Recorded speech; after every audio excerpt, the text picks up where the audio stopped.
లోక్సభ ఎన్నికల సన్నద్ధతతో భాగంగా ఈ రోజు నుంచి సన్నాహక సమావేశాలు నిర్వహించడానికి బీఆర్ఎస్ పార్టీ పూర్తి ఏర్పాట్లు చేస్తుంది. ఈ నెల 21వ తేదీ వరకు 2 విడతల వారీగా భేటీలు జరగనున్నాయి.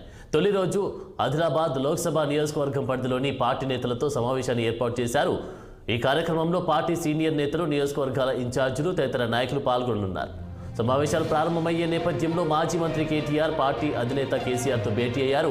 ఈ సందర్భంగా పార్టీలోని ముఖ్య నేతలకు దిశానిర్దేశం చేయాల్సిన అంశాలను కేసీఆర్ వివరించారు. అసెంబ్లీ ఎన్నికల్లో పార్టీ ఓటమి నేపథ్యంలో తొలిసారిగా పార్టీ కీలక నేతలందరూ హాజరవుతూ ఉండడంతో ఈ సన్నాహక సమావేశాలపై పార్టీ శ్రేణుల్లో ఆసక్తి నెలకొంది.